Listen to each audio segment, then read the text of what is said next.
علامات کبریٰ کا ذکر، بڑی علامتیں جو کہ بالکل خرق عادت کے انداز میں ہوئی، جن کا معاملہ جو ہے وہ آپ کے ناپ تول میں نہیں آ سکتا، آپ کی کیمسٹری فزکس ان کا جو ہے وہ نہیں کر سکتی، ادراک ہوگا یہ قیامت کی۔ ان میں نمبر ایک کیا ہے کہ بہت بڑا دھواں آئے گا، پوری دنیا کو لپیٹ لے گا۔ نمبر دو، دجال کا ظہور ہوگا جو اپنی خدائی کا دعویٰ لے کر آئے گا اور بنوائے گا، اس کے ہاتھ میں ہو جائیں گے، قبضے میں ہو جائیں گے سارے ذرائع پیداوار کے، اس کی طرف بھی پہلا قدم اٹھ چکا ہو، ٹرپس کے نام سے معاہدہ ہو چکا ہے، کوئی ملک اپنا بیج پیدا نہیں کر سکتا، یہ بیج ہم نے ڈیولپ کیے ہیں، ان کے ڈیولپمنٹ سے پہلے تم ایک ایکڑ سے کتنی گندم لیتے تھے، آج کتنی لے رہے ہیں؟ کس بنا پر؟ جینیٹکس کا جو کام ہم نے کیا ہے اس کی بنا پر ہوا، تو ہمارا حق ہے، اس کی رائلٹی ہمارے پاس آنی چاہیے۔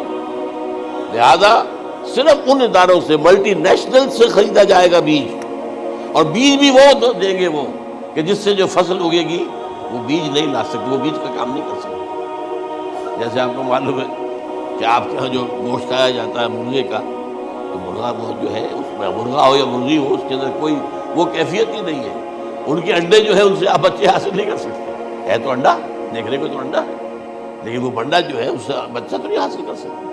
ایسے ہی وہ گندم کا بیج لیں گے، نظر آئے گی گندم، لیکن اس کے اندر وہ صلاحیت نہیں ہے کہ اس سے جو فصل اگے گی اس کا نتیجہ جو ہے وہ بھی آپ لے سکتے۔ یہ ہونا ہے، اللہ جانے، قدم اٹھ رہے ہیں ادھر۔ پھر یہ ہے کہ دابۃ الارض، زمین سے ایک حیوان نمودار ہوگا، زمین شق ہوگی۔ ابھی میں کہہ رہا ہوں خرق عادت ہے، یہ چیزیں وہ نہیں ہیں جو ہماری کسی حساب کتاب میں جو باتیں پہلے آئی ہیں وہ تو حساب کتاب میں آ رہی ہیں، ساری سمجھ میں آ رہی ہیں، ساری چیزیں مشاہدہ ان کا ہو رہا ہے، لیکن یہ ہے کہ دابۃ الارض، یہ کہتے ہیں کہ کوہ صفا، اس میں تو نہیں ہے حدیث میں، کوہ صفا پھٹے گا اور اس میں سے ایک حیوان دابہ وہ ظاہر ہوگا، تو اسی لیے فرمایا ہے وَإِذَا وَقَعَ الْقَوْلُ عَلَيْهِمْ أَخْرَجْنَا لَهُمْ دَابَّةً مِّنَ الْأَرْضِ تُكَلِّمُهُمْ، تو ہم اندر سے پیٹ کے چیر کر زمین کے پیٹ کو ایک حیوان کو برآمد کریں گے جو انسانوں سے بات کرے گا، گفتگو کرے گا۔ نمبر 4، طلوع الشمس من المغرب، یہ بھی خرق عادت، سورج تو طلوع ہوتا ہے مشرق سے، غروب ہوتا ہے مغرب میں، لیکن اس وقت معاملہ الٹا ہوگا، یعنی جو کائنات کے اندر جو گڑبڑ ہوگی کچھ سمجھ میں بات آتی ہے کہ یہ معاملہ جو ہے یہ تو اس پورے سولر سسٹم کو اگر بدل دیتے ہیں تو مشرق مغرب ہو جانا، مغرب مشرق ہو جانا، یہ سمجھ میں آنے والی بات ہے۔ اس کے بعد ہے عیسیٰ ابن مریم کا نزول، جس کے بارے میں آج میں نے گفتگو کی ہے تفصیل سے۔ یہ نزول ہونا ہے، یہ علامات قیامت میں سے حضور نے بیان فرمایا ہے، اور قرآن مجید کی جو اصطلاحات ہیں اس کے حوالے سے میں نص قطعی جو ہے وہ میں آپ کے سامنے رکھ چکا ہوں۔ پھر یاجوج ماجوج کا ایک معاملہ ہے، یہ میں ابھی اس وقت زیادہ اس پر بات نہیں کر سکتا۔ حضرت عیسیٰ علیہ السلام کے نزول کے بعد دو کام ہو گئے، یہودیوں کا قلع قمع ختم، تمام یہود ایک کام کیے، اور نمبر 2 عیسائیت کا ختم ہو جانا، عیسائیت کی نفی کر دیں گے، بھائی میں تم مجھے خدا کا بیٹا بنائے بیٹھے ہو، میں تم خدا کا بیٹا نہیں ہوں، میں تو اس کا بندہ ہوں، رسول، میں نے تم سے کب کہا تھا کہ مجھے خدا کا بیٹا بناؤ۔ نمبر 2 یہ کہ وہ خنزیر کو قتل کر دیں گے، یعنی یہ تم نے خنزیر کب سے کھانا شروع کر دیا، میں تو تم کو نکاح اجازت دے کر گیا تھا، یہ تو شریعت موسوی میں حرام تھا، اور میں کہہ کر گیا تھا کہ یہی شریعت تم پر لاگو رہے گی، ہاؤ کم تم نے کیسے لی؟ آج بھی بہت سے رومن کیتھولکس جو ہے وہ سور نہیں کھاتے، وہ ہے ان کے اندر کچھ نہ کچھ بات جو ہے جو حضرت عیسیٰ کی تعلیمات کا کچھ اثر ان کے ہاں ہے۔ میں تو ایک مرتبہ، یہ 1971 کی بات ہے، 4-5 دن کے لیے برسلز میں رکا تھا، اس لیے کہ وہاں مجھے ایک صاحب نے خط لکھا تھا کہ وہاں ایک نوجوان ہے ابھی اس میں ایمان لایا ہے اور اس کے کچھ مسائل ہیں، ہم کوشش کر رہے ہیں ان کے مسائل حل کریں، آپ بھی جا رہے ہیں، میں انگلینڈ جا رہا تھا تو واپسی پر آپ ان کے یہاں چند دن ٹھہرے، میں حیران ہوا، ویسے اس نے مجھے اپنے گھر ٹھہرایا نہیں، اس لیے کہ ماں باپ تو اس کے کرسچن تھے، اور پولیس کا چیف آفیسر اس کا باپ تھا، چیف آف پولیس، اس نے مجھ سے ایک دن کھانے پہ بلایا، میں ہوٹل میں ٹھہرایا، اس نے کہا آپ اطمینان سے یہاں کھانا کھائیں، اس گھر میں نہ آج تک کوئی شراب کی بوند آئی ہے اور نہ ہی کوئی بوٹی آئی ہے سور۔ Roman Catholic. اب اکلوتا بیٹا تھا عبدالعزیز نے بعد میں رکھا، وان کینٹن اس کا نام تھا جو کہ اوریجنل تھا، پھر اس نے نام رکھا عبدالعزیز وان کینٹن، پرانا نام بھی برقرار۔ نہایت ایک نہایت خوبصورت 28 سال کی عمر تھی، اور اس وقت میں نے دیکھا تھا کہ اس کی فقہی معلومات جو ہے میری معلومات سے 10 گنا زیادہ۔ اس کی وجہ کیا ہے؟ وہ گیا تھا موراکو میں ایز اے ٹیچر ملازمت کرنے، پیسہ کمانے۔ وہاں وہ مسلمانوں سے اس کا ہوا ربط ہوا، اسلام کی تعلیمات سامنے آئی، اسلام میں آیا۔ اب اکلوتا بیٹا ہے، اور ماں باپ جو ہے کرسچن کیتھولکس۔ جب وہاں سے واپس آیا تو پھر کہتے ہیں کہ ہمارے درمیان ایک معاہدہ ہے، وی آر لیونگ ٹوگیدر، لیکن یہ معاہدہ ہے ہم مذہب پہ بات نہیں کریں گے، بس باقی جو بھی ہے وہ ساتھ رہ رہے ہیں۔ لیکن میں حیران ہوا، مجھے معلوم نہیں تھا۔ اچھا، اس کے بعد اس نے جب اسلام کا فیصلہ کیا تو اس کے سامنے سوال آیا کون سی فقہ اختیار کروں؟ تو اس نے بڑی جو ہے تھورو اسٹڈی کی ہے تمام فقہوں کی، کمپیریٹو اسٹڈی۔ ان کو کرنے کے بعد پھر فائنل فیصلہ اس کا یہ تھا کہ حنبلی فقہ میں اختیار کروں۔ چاروں فقہوں میں سب سے لیٹسٹ حنبلی ہے، یعنی حنفی نمبر 1، پھر مالکی نمبر 2، پھر اس کے بعد شافعی نمبر 3، پھر یہ امام احمد ابن حنبل۔ اور امام احمد ابن حنبل کے زمانے تک احادیث بہت بڑے پیمانے پر جمع ہو چکی تھی، جبکہ ابھی حضرت امام ابو حنیفہ کے زمانے میں کوئی اتنا زیادہ جو ہے حدیث کا ابھی رسیدہ نہیں بنا تھا۔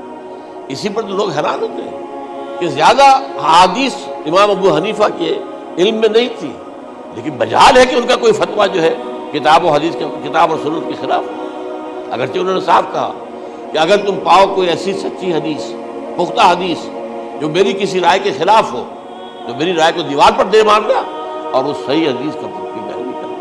لیکن ویسے اس کے بعد یہ کمال یہ ہے کہ بہت ہی کوئی شاذ معاملہ ہے کہ جس میں ان کا کوئی فتویٰ وہ کتاب و سنت کے منافی ہو یا سنت کے منافی ہو۔ کتاب پہ تو سوال پیدا نہیں ہوتا، کتاب تو ساری ان کے سامنے موجود ہے۔ اس کے بعد یہ ہے کہ یاجوج ماجوج، جیسے میں بتا رہا تھا آپ کو کہ جب عیسائیت بھی ختم ہو گئی، یہود ویسے ختم ہو گئے، استیصال ہو گیا، جڑ کٹ گئی، اب عیسائیت گویا کہ اسلام میں ضم ہو گئی، عیسائیت مذہب ختم، یہودی خود ختم۔ اب یہ طاقت کتنی ہو جائے گی؟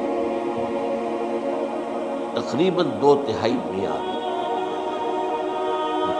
اب عیسائی 2 ارب کے قریب ہے، 1 ارب 90 لاکھ ہو گئے، 90 کروڑ ہو گئے، مسلمان بھی 1 کروڑ 50-60 لاکھ ہیں، دونوں کو جوڑ لیجیے کتنے ہو گئے؟ 6 ارب کل آبادی۔ لیکن اس کے بعد آتا ہے یاجوج ماجوج کا خروج۔ یہ یاجوج ماجوج میرے نزدیک چائنا اور رشیا، ان کی مجموعی طاقت اتنی ہوگی اور یہ اس طرح آئیں گے ہر اونچائی پر سے اترتے ہوئے، پھسلتے ہوئے، جیسے 1962 میں جب وار ہوئی تھی بٹوین چائنا اینڈ انڈیا 1962 میں، تو وہ اس وقت کا نقشہ مجھے آج بھی اخبارات میں پڑھتا تھا تو یاد، waves after waves of Chinese soldiers were coming down the slopes of Himalayas۔ یہ تو وہ ہے نا جن کی تعداد کا کوئی حساب نہیں ہے، اور رشیا اور یہ مل کر جو ہے، میرا اندازہ یہ ہے کہ جب پہلے ملحمۃ العظمیٰ ہوگی وہ عیسائیوں اور مسلمانوں کے درمیان، اس وقت یہ دونوں پاورز نیوٹرل رہے گی، لیکن غالباً یہ بات طے کر لیں گی کہ ویپنز آف ورلڈ جو ہے ماس ڈسٹرکشن یہ استعمال مت کرو۔ اگر یہ ویپنز آف ماس ڈسٹرکشن استعمال کرو گے تو ہم میدان میں آ جائیں گے۔ اس میں وہ جنگ جب ہو چکے گی، پھر حضرت عیسیٰ کو فتح حاصل ہو جائے گی، اور پھر یہ کہ یہودیت ختم ہو جائے گی، عیسائیت بطور مذہب ختم ہو کر اسلام میں ضم ہو جائے گا، پھر وہ 40 برس کا عہد حکومت ہے حضرت عیسیٰ علیہ السلام۔ لیکن جب یہ فتح ہو جائے گی ان پر، اب یاجوج ماجوج آئیں گے، اور اتنی تعداد میں آئیں گے کہ بحیرہ طبریہ جو ہے اس کا سارا پانی پی جائے گا۔ یہ تو اگر آپ کو کوئی اندازہ ہو یا کوئی آپ جانے ان لوگوں کو جو ان چینیوں سے واقف ہیں، وہ کہتے ہیں زمین پر ہلتی ہوئی کوئی چیزوں سے وہ چوری چھوڑ کے کھا جائیں، جہاں وہ جاتے ہیں ایز اے لیبرر، وہاں کے جو سارے کتے ہیں ختم، ساری بلیاں ختم، ہر شے، وہ جو سانپ کھاتے ہیں، ہر چیز کھاتے ہیں، اور یہ تمام ایسٹرن کنٹریز کے اندر ہوتا ہے، بڑی ڈیلیشیس ڈشز ہیں یہ، سانپ وغیرہ وغیرہ، اور یہ جس طرح کھا جائے، پانی پیا ایک قطرہ نہیں رہے گا اس پر.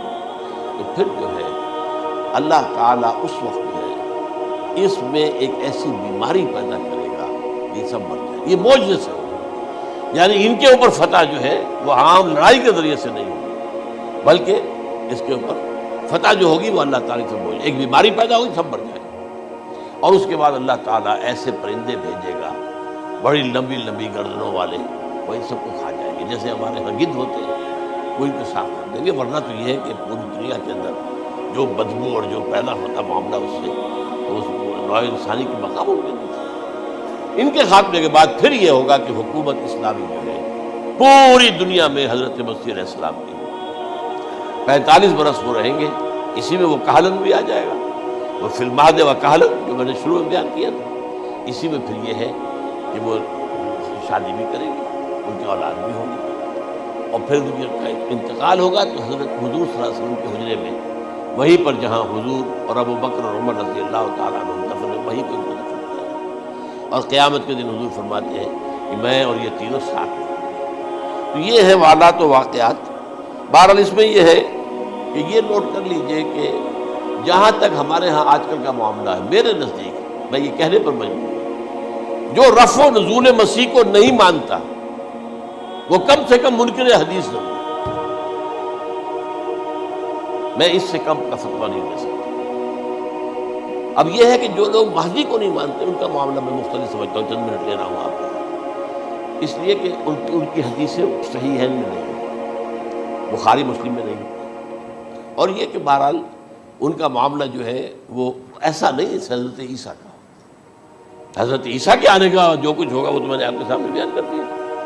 لیکن یہ ہے کہ حضرت مہدی ہمارے نزدیک اس میں خرق عادت کوئی ہے ہی نہیں. جیسے ہر صدی کے مجدد ہوتے ہیں، آخری صدی کے مجدد وہ ہوں گے، اور میرے نزدیک یہی آخری صدی ہے اور اسی میں حضرت مہدی کا ظہور ہو جائے. سعودی عرب میں کوئی خانہ جنگی ہوگی کسی بادشاہ کے انتقال میں، اور پھر اس وقت یہ ظاہر ہوں گے. اس وقت ملک کے حالات کو سنبھالنے کے لیے لوگ ان کو زبردستی نکالیں گے، چھپے ہوئے ہوں گے ایک گھر میں. یہ حضرت ام سلمہ رضی اللہ تعالی عنہ کی روایت ہے کہ ایک بادشاہ کے انتقال پر یہ خانہ جنگی ہو جائے گی اور ایک شخص مدینے سے بھاگ کر مکے میں چھپ جائے گا. یہ تو ہے ان کے الفاظ، میں توجیہ کر رہا ہوں. یہ لوگ ان کی طرف دیکھ رہے ہوں گے کہ یہ جو وقت آیا ہے فتنے کا ہماری قوم پر، ہمارے ملک پر، تو ان کی شخصیت ایسی ہے کہ یہ بیچ میں آئیں، صلح صفائی کرائیں، اور وہ جو ہے اس ذمہ داری سے بچ کر بھاگیں گے اور جا کر مکے میں چھپ جائیں گے. پھر لوگ انہیں تلاش کر کے نکالیں گے اور زبردستی ان کے ہاتھ میں بیعت کریں گے، ورنہ وہ اتنے بڑے منصب کو. اور پھر یہ بھی ہے ایک حدیث میں آتا ہے کہ اس نے فی لیلۃ واحدہ، ایک رات میں ان کی مکمل اصلاح کر دے. یعنی اگر کوئی تھوڑا بہت نقص اور عیب ہوا بھی، کوئی کمی کوتاہی ہوئی بھی، تو اللہ تعالیٰ ایک رات میں اصلاح کروا دے. لیکن ہمارے نزدیک اس قدر کوئی خرق عادت ہے ہی نہیں. البتہ جو کہتے ہیں اہل تشیع وہ خرق عادت ہے کہ ان کے 12ویں امام جو ہے وہ بچپن ہی کے اندر اس خوف سے کہ جو بنو عباس بادشاہ ہیں وہ ان کو قتل کر دیں گے تو وہ ایک غار میں چھپا دیے گئے. اب وہ 1200 برس سے اس غار کے اندر چھپے ہوئے اور اس کے بعد وہ ظاہر ہوں گے، وہ امام مہدی ہوں گے. اس میں خرق عادت ہے. لیکن میں یہ کہتا ہوں کہ محض خرق عادت کی بنیاد پر ہم اس کی نفی نہیں کریں گے. کیوں؟ کیا ہم یہ نہیں مانتے کہ اصحاب کہف 300 برس تک سوئے رہے؟ یہ کیا عام بات ہے؟ حضرت عزیر علیہ السلام اللہ نے انہیں موت دی، موت، اور 100 برس کے بعد زندہ کر کے اٹھا لیا. تو خرق عادت حضرت عیسیٰ کو ہم اتنا بڑا خرق عادت مانتے کہ اٹھا کر آسمان پر، تیسرے آسمان کے اوپر ہے، موجود ہے، اب بھی ہے. شب معراج میں تیسرے آسمان پر حضور کی ملاقات ان سے ہوئی. تو یہ خرق عادت کی بنیاد پر نفی نہیں ہم کرتے. ہو سکتا ہے، لیکن یہ کہ اس کے لیے ہمارے پاس کوئی دلیل نہیں، احادیث نہیں، کچھ نہیں، اس لیے ہم اس کو نہیں مانتے. البتہ خود وجود جو ہے حضرت مہدی کا وہ کوئی عجیب بات نہیں. وہ تو جیسے پہلے بھی آئے ہیں ہمارے مجددین، ایسے مجدد ہوں گے اور دین کو تازہ کر دیں گے. ایک صحیح اسلامی ریاست جو ہے وہ عرب میں قائم ہو جائے گی دوبارہ. حضور نے فرمایا وہ عدل اور انصاف سے عرب کو اسی طرح بھر دے گا جیسے کہ وہ اس سے پہلے ظلم اور جور اور زیادتیوں کے سے بھری ہوئی ہوگی. تو یہ کام ہوگا، یہ تو مجدد کا کام ہوتا ہی ہے.